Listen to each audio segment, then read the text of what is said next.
मेरी नहीं आ रही। वो बस अभी निकली है, अपने फ्रेंड से मिलने के लिए जा रही है। माशाल्लाह, ये लोग कितनी बार मिलते हैं। तुम्हें क्या मसला है मुस्तफा? मैं झगड़ा नहीं करना चाहती, मैंने मैरी का पीछा छोड़ दिया है। टेबल पर तुम्हारा बाप बैठा है, ये कोई कॉफी हाउस नहीं है। ये सब फजूल बातें आखिर किस लिए हैं? ये गली का नुक्कड़ नहीं, जरा ध्यान रखो। यहाँ कॉमेडी चल रही है क्या दुआ? नहीं तो मैं तो हैरान हूँ कि इस घर में अब तक कुछ नहीं बदला है।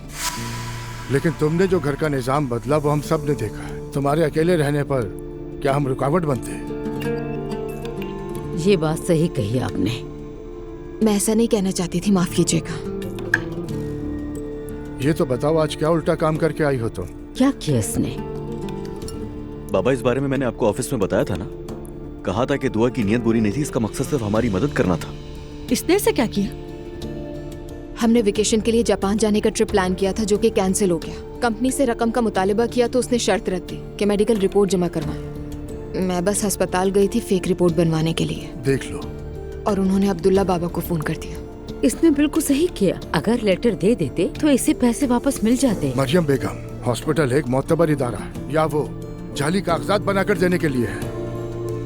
अगर किसी को पता चल जाए तो क्या इज्जत रह जाएगी, बताओ जरा। हाँ दुरुस्त। मैं तो इस काम की समझ नहीं रखती, आप बेहतर जानते हैं। दुआ भी पैसे के मामले को मेरी तरह नहीं समझती है। बेटी, अब ये सब बहुत हो गया है, छोड़ दो जापान जाने का ख्याल। घर में रहो, अपनी बच्ची की देखभाल करो। ऐसा तो मत कहिए अम्मी जान, घूमने फिरने के दिन है, ये वक्त वापस थोड़ी आते हैं। तुमने ऐसा ही कुछ कहा था ना दुआ जान? नाइला, बस करो।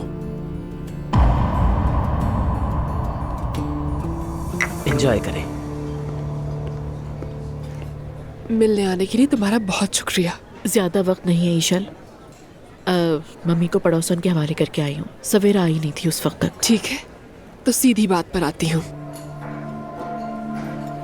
देखो ज़ैनब, मैं तुम्हें खोना नहीं चाहती हूँ। जो कुछ हुआ तुमने कबूल नहीं किया जानती हूँ, और कबूल करने की जरूरत भी नहीं, मगर मुझे हर वक्त तुम्हारे साथ की जरूरत है। ईशल, मैं कौन हूँ कि किसी को कबूल करूँ या ना करूँ?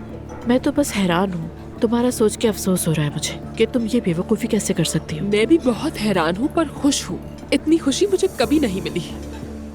देखो, अब्दुल्ला ने जो माजी में गलतियाँ की उसे वो खुद तस्लीम करता है। वो एलिफ को बहुत पसंद करता था, मगर उसके साथ वो अपनी जिंदगी खुल के नहीं जी सका। बहुत पछताता है, तकलीफ में है वो। क्या तुम उनके साथ दिल से जी सकती हो ईशल? ज़ैनब, उसने आज मेरे लिए एक नया घर लिया है। देखो, मुझे गलत मत समझो तुम, मगर उनके लिए घर लेना कोई बड़ी बात नहीं है। एलिफ के लिए भी घर लिया था, ड्राइवर दिया था, क्रेडिट कार्ड्स भी दिए उसे। असल मसला ये है कि वो आदमी अपनी बीवी से तलाक नहीं लेगा, ये बात जान लो।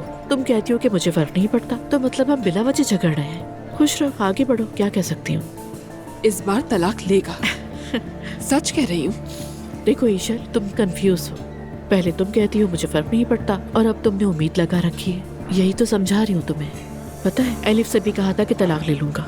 ज़ैनब, वो मामला अब खत्म हो चुका है। मैं वैसे भी किसी को अब ये सब दिखाना नहीं चाहती, और ना ये सब मुझे मुतासिर करता है। मैं खुश हूँ।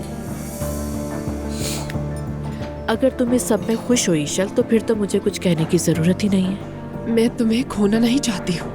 मैं इस्तांबुल में तुम्हारे सिवा किसी को नहीं जानती। यहाँ मेरा सहारा हो तुम। देखती हूँ कितनी सुनती हो तुम मेरी।